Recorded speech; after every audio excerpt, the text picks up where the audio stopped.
오늘 설교 제목이 하나님께로부터 난 자입니다. 어떤 사람을 보고 하나님께로부터 났다고 그러죠? 우리가 흔히 쓰는 표현으로 거듭난 자 혹은 중생한 자라는 뜻과 같습니다. 이 거듭난다 혹은 중생한다를 영어로 be born again이라고 그러지 않습니까? 그래서 많은 분들이 born again Christian이라고 하는데 저는 이 표현이 잘못됐다고 생각합니다. 왜냐하면 born again Christian 하면은 반대급부로 born again 하지 않은 크리스천도 있음을 암시하고 있기 때문이죠. 그러나 여러분, born again 해야 크리스천입니다. born again 하지 않았으면 크리스천이 아직은 아닙니다. 제가 개인적으로 저는 이 거듭난 자라는 표현보다 하나님께로부터 난 자라는 표현을 더 좋아합니다. 좀 오해의 소지가 있기 때문에 그래요. 예수님께서 니고데모에게 사람이 거듭나지 아니하면 하나님 나라를 볼 수 없느니라. 그래서 니고데모의 머리를 갸우뚱하게 하지 않았습니까? 아니 그러면 모태에 두 번째 들어갔다가 날 수 있사옵나이까? 이렇게 말이죠. 그래서 거듭난다는 말은 이 오해 소지가 좀 있어서 저는 다르게 생각하는데요. 이 born again이라고 할 적에 again이라고 번역된 헬라어 부사는요, 또 다른 의미가 있어요. from above입니다. 위로부터, 다시란 뜻보다는 이게 더 나아요. 그래서 다시 더 태어나다 이렇게 번역할 수 있습니다. 위로부터 태어난 자, 하나님께로부터 난 자라는 이 표현의 의미를 좀 더 쉽게 깨닫기 위해서 죄송하지만 또 한 번 더 무당 얘기를 하겠습니다. 우리가 무당을 연상해 보면 좋은데 하나님께로부터 난 자, 즉 성령님에 의해 거듭난 자는 마치 신내림을 받은 무당과 흡사하다는 거예요. 차이가 있다면 그리스도인은 성령님께 사로잡힌 반면에 무당은 애석하게도 잡신에게 사로잡힌다는 점이지요.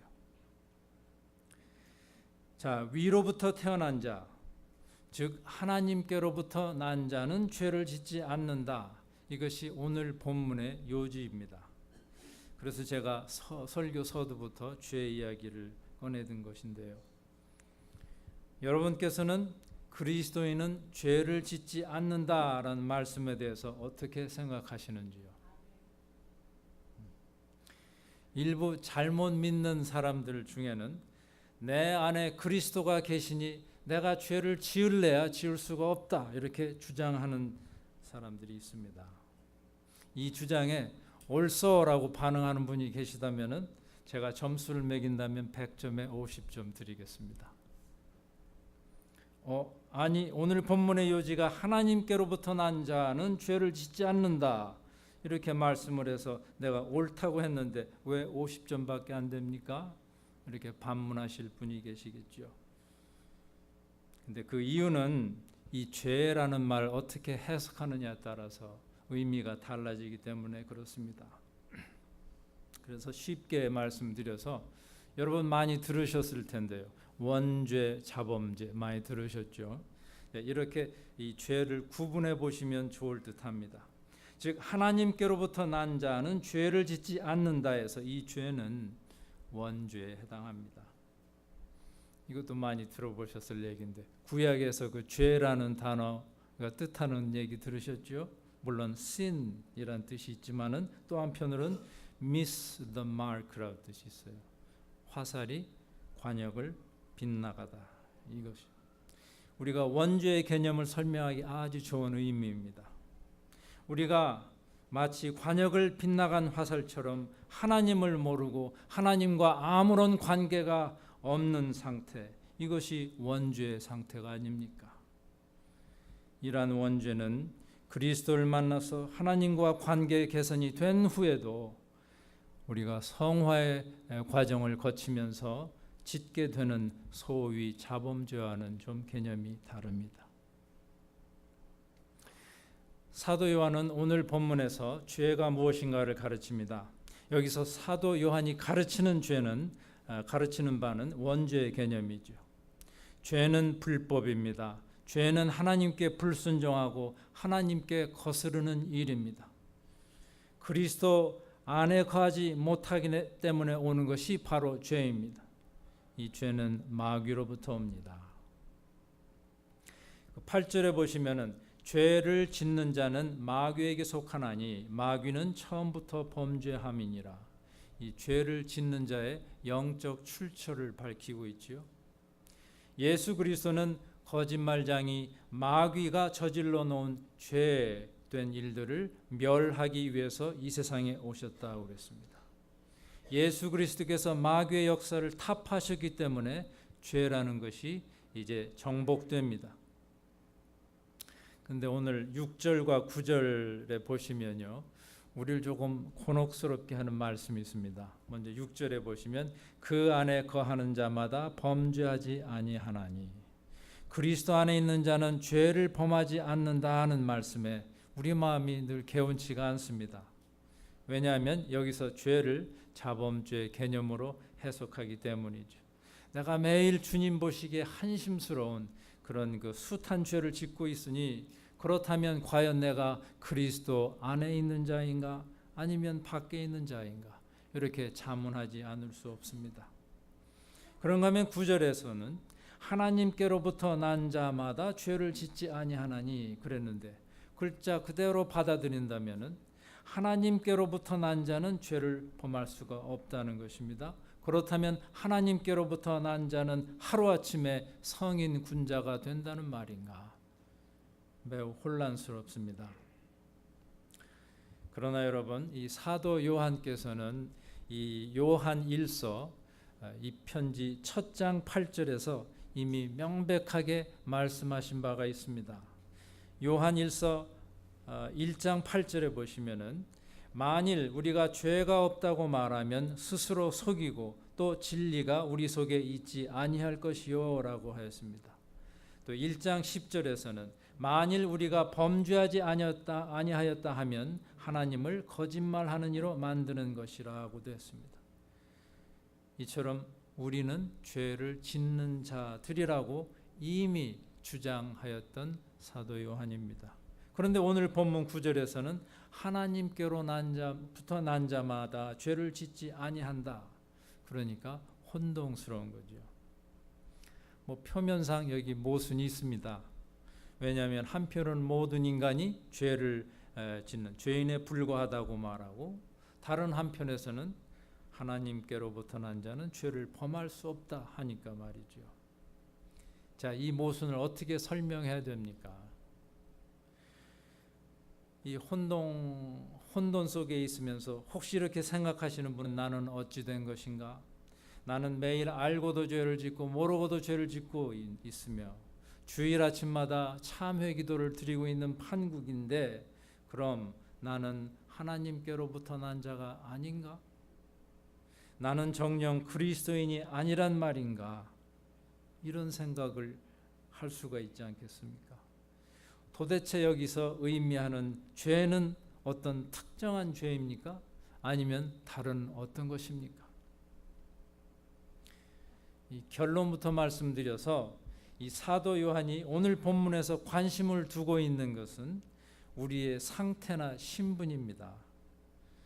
여기서 죄는 앞서 말씀드린 것처럼 화살이 관역을 빗나가 있는 상태입니다.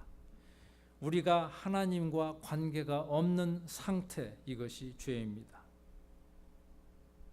사실 6절이나 9절은요, 신학적으로 논란이 많이 되고 있는 구절입니다. 왜냐하면 가장 성숙한 그리스도인도 마귀의 유혹을 받아서 여러 가지 형태의 죄악에 빠질 수가 있기 때문입니다. 이것이 우리의 현실입니다. 요한일서 1장 8절의 말씀처럼 우리가 죄가 없다고 말하면 스스로 속이는 것입니다. 그러나 오늘 본문 6절이나 9절에서 강조하고 있는 것은 그러한 죄의 지음이 아닙니다. 한번 문법을 살펴봅시다. 이 한글 번역보다는 영어 번역이 이해가 쉬운데, 그것은 영어는 진행형을 잘 표현하기 때문에 그래요. 한글은 그것이 좀 부족하지 않습니까? 그래서 6절에서는 그냥 범죄하다, 9절에서는 죄를 짓지 않는다 이렇게 번역했습니다마는 사실 이 동사들은 진행형입니다. 즉 계속적으로 반복되고 있는 동작을 나타내고 있습니다. 그래서 영어 번역을 이렇게 살펴보시면 알겠지만 어떤 데서는 keeps on sinning이라고 번역한 데가 있는가 하면 continuous sin 이런 식으로 번역하고 있어요. 다시 말씀드리면 이 구절들은 어떤 특정한 행위를 나타내는 것이 아니라 어떤 성품이나 주된 습관, 이 상태를 서술하고 있다는 것입니다. 그래서 이 자막에 나옵니다만은 좀 더 쉽게 이해하기 위해서 이렇게 번역하는 것이 좋을 것 같네요. 저 붉은 글자를 좀 신경 써서 보시면 6절 후반은 계속해서 범죄하는 자마다 그를 보지도 못하였고 그를 알지도 못하였느니라. 또 9절도 하나님께로부터 난 자마다 죄를 계속해서 짓지 아니하나니 이는 하나님의 씨가 그의 속에 거하며 그도 계속해서 범죄하지 못하는 것은 하나님께로부터 났습니다.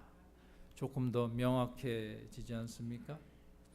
이렇게 6절, 9절 우리가 대할 때 당혹스럽지만은 처음에는 그런데 좀 더 계속 읽어보시면은 사실 그 당혹감이 사라질 수 있습니다. 6절을 다시 한번 보세요. 그 안에 거하는 자마다 범죄하지 아니하나니. 조금 혼란한데 그 뒤에 보시면 범죄하는 자가 누구냐? 범죄하는 자마다 그를 보지도 못하였고 그를 알지도 못하였느니라. 범죄하는 자의 의미가 밝혀지는데요. 범죄하는 자란 그리스도를 모르는 사람입니다. 그리스도 안에 거하지 않을 뿐더러 아직 그리스도를 보지도 알지도 못하는 사람입니다.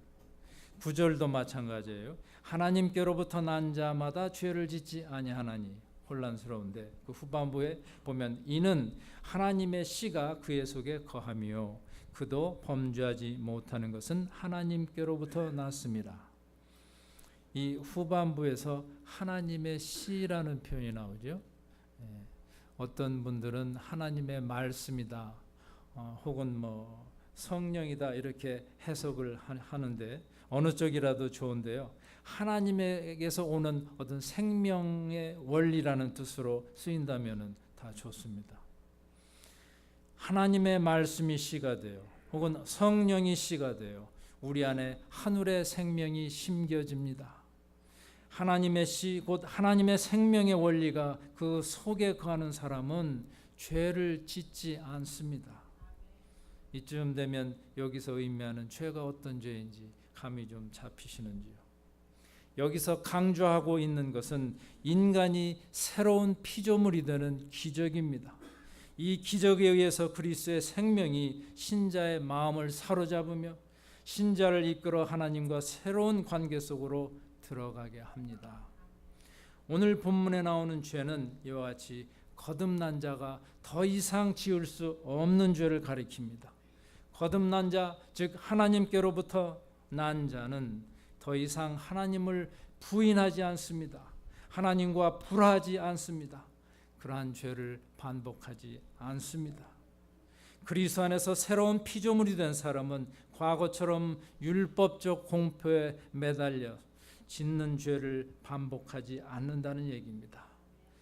우리가 어땠습니까? 하나님을 모를 때는 하나님을 대항하고 하나님의 의를 부정하고 하나님의 사랑을 부정하는 죄를 계속 짓지 않았습니까?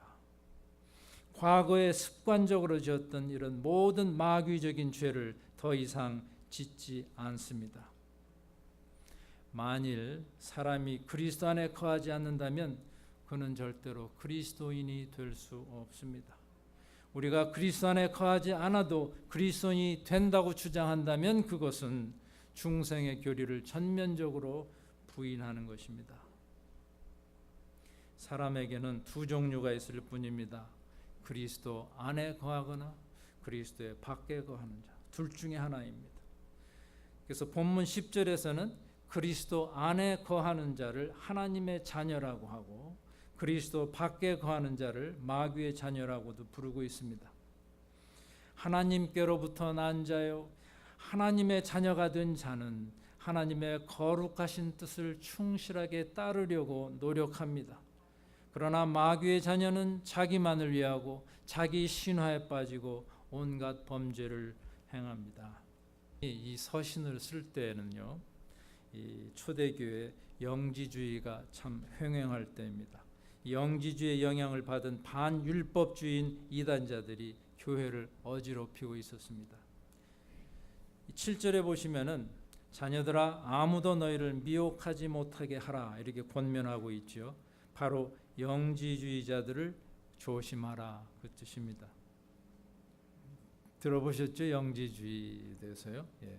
이 영지주의자들이 누구인가 하면은 소위 그노시스라고 부르는 이 비밀스러운 지식, 이 영지라고 번역했습니다. 이 영지를 신적 계시로 얻을 때야 비로소 구원을 받는다 이렇게 가르쳤습니다. 그러니까 일종의 신비주의자들이죠. 이 비밀스러운 지식, 이 영지를 얻는 것이 중요한 것이지 열등하고 악한 우리 육체는 아무렇게나 다루어도 상관이 없다 이렇게 가르친 것입니다. 그러니까 유격에 내맡기고 쾌락에 빠져도 상관이 없다 이런 가르침인데, 그러나 이러한 가르침은 마음의 정욕대로 더러움에 내어버려둔 자신들의 죄를 정당화하기 위한 변명에 불과했죠. 영지주의자들은 하나님의 은혜가 모든 것을 덮어줄 것이므로 이제 신자에게도 타락한 생활이 가능하다 이렇게 미혹시킨 것입니다.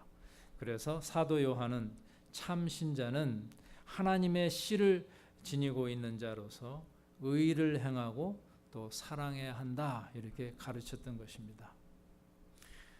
이 10절은 3장 1절부터 지금까지 결론입니다.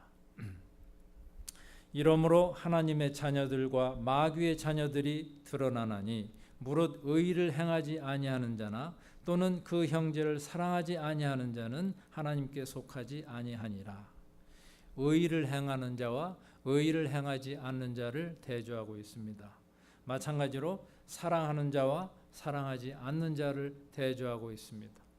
전자들은 하나님의 자녀요, 후자들은 마귀의 자녀입니다. 그래서 의와 사랑을 행하는 것, 이것이 우리가 미혹에 빠지지 않는 좋은 방법이에요. 의와 사랑은요, 하나님의 두 속성, 하나님의 속성의 두 면이라고 할 수 있겠는데, 이 의는 구약에서 아주 돋보이지요. 또 사랑은 신약에서 돋보입니다. 그런데 이 의와 사랑이 완전히 결합한 곳이 있습니다. 그것이 바로 그리스도의 십자가입니다. 인간들이 타락했을 때 저 천사들이요, 저 하나님께서는 과연 어떤 방법으로 저 인간들을 구원하실까 상당히 궁금했습니다. 그래서 천사들도 구부려 살펴보길 원했다 이렇게 표현하는데, 그 하나님의 묘수가 바로 십자가인 것입니다. 구경하던 천사들도 무릎을 치면서 탐복했던 양수겹장이 바로 그리스도의 십자가입니다. 그 고통과 수치의 나무에서 하나님의 의와 하나님의 사랑이 함께 나타났기 때문이다. 이러한 십자가 사건을 통해서 그리스도인이 탄생하게 되었습니다. 예수 그리스도의 구속의 희생으로 말미암아 마귀는 이제 그리스도인이 된 사람에게서 떠나갑니다. 우리 주 예수 그리스도께서 마귀의 올무를 풀어주시고 우리를 해방시키셨습니다. 이제 그리스도의 인의 영에는 하나님의 영이 거하십니다.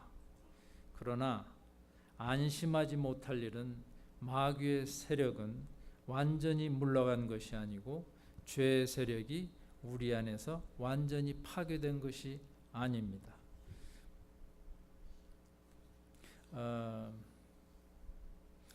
인간을 이렇게 표현하죠. 영혼육 세 부분으로 구성되었다. 이제 해부학적으로 확실히 갈라놓을 그런 부분은 아니지만은 영혼, 육으로 구성되었다 설명하기도 합니다. 영어로 말하자면 영은 스피릿이고요, 혼은 soul 혹은 mind라고도 합니다.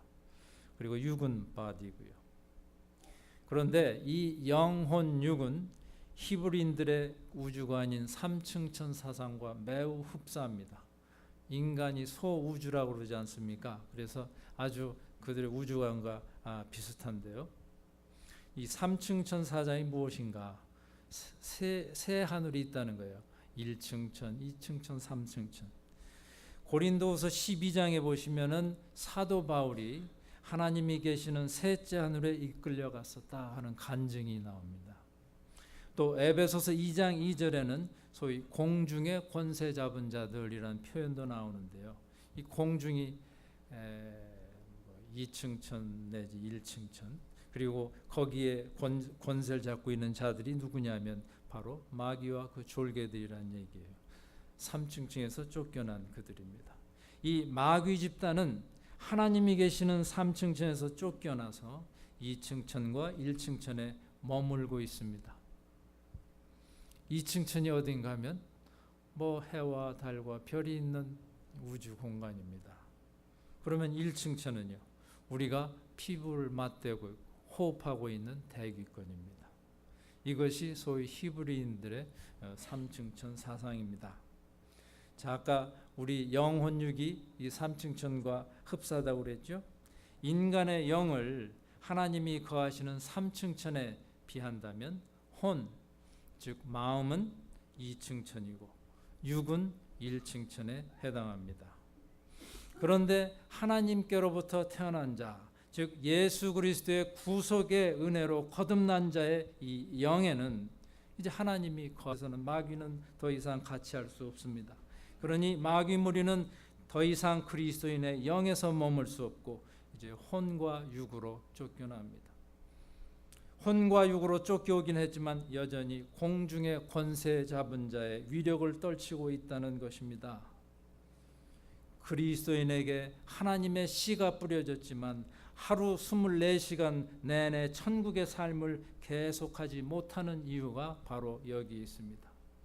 우리에게 그리스도의 영이 허락되었지만 아직도 영적 어린아이로 머물면서 투정을 부리고 짜증을 내고 하나님의 마음을 아프게 합니다. 우리는 완벽하지 않습니다. 인간은 원래 완벽할 수가 없는 피조물입니다. 우리는 단지 스스로를 깨끗하게 씻으며 거룩하게 되도록 노력할 뿐입니다. 이 성화의 삶이 쉽지 않은 부분이고 어쩌면 그리스도인이 고통을 느끼는 부분이기도 합니다. 그러나 이 성화의 삶이야말로 주를 향하여 소망을 갖게 하는 원동력이죠.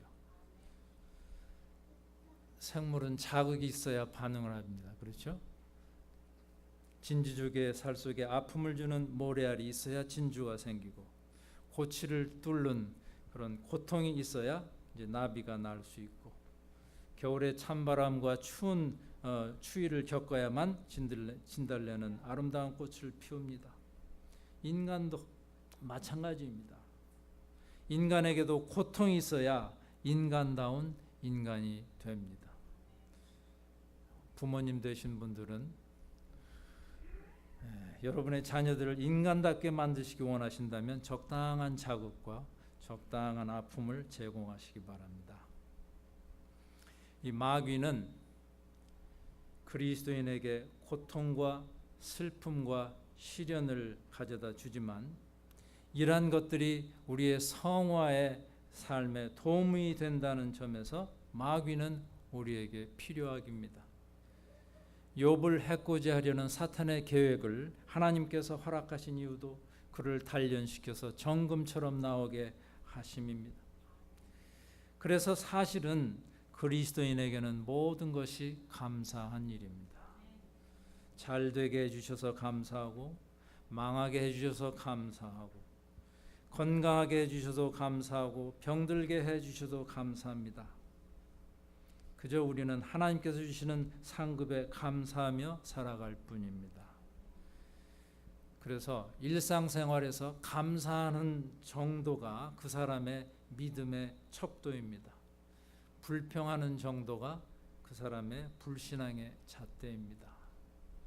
여러분은 감사의 척도와 또 이 불평의 잣대로 여러분의 믿음을 한번 이렇게 평가해 보시기 바랍니다. 하나님께서 우리를 거듭나게 하셔서 예수 그리스도를 구주로 모시는 순간 우리를 모든 죄에서 완전하게 해방시키고 그야말로 성자로 만드시지 않는 까닭을 우리는 잘 알 수 없습니다.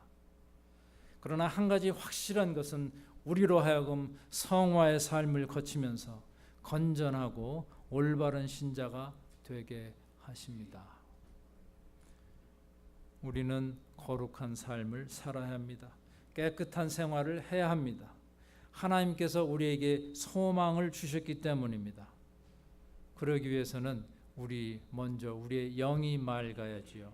영이 흐리면 혼도 흐려지고 육도 건전해지지 않습니다.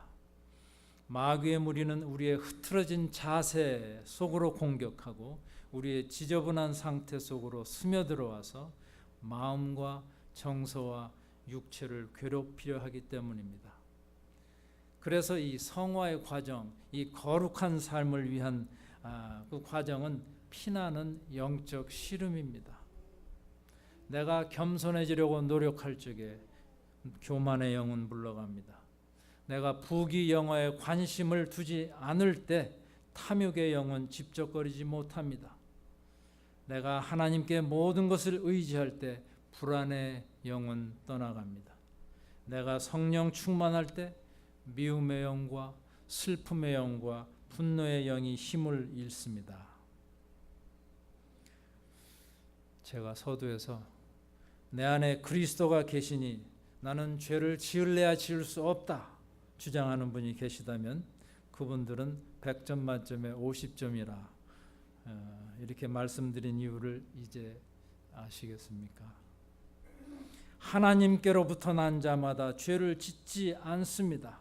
성령의 역사로 거듭난 자는 더 이상 마귀적 죄를 범할 수가 없습니다.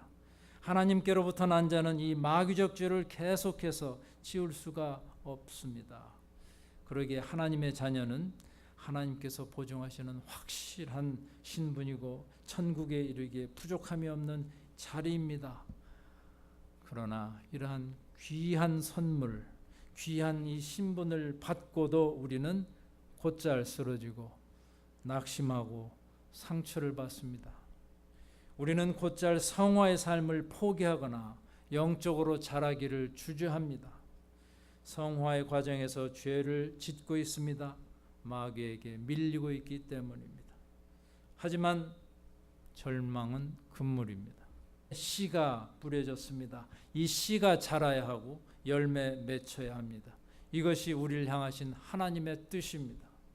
이 하나님의 뜻이 함께하는 한 우리의 성화는 언젠가 완성될 것입니다. 바라옵기는 우리 모두가 항상 성령님의 임재를 구하며 하늘의 능력을 소원하십시다. 그래야 하나님으로부터 난 자답게 담대하고 활기 있게 사십시다. 아무쪼록 하나님께서 우리를 향하여 소원하시고 또 이끌어 주시고자 하는 이 거룩한 삶을 위해서 우리 모두 힘쓰기를 간절히 기원합니다.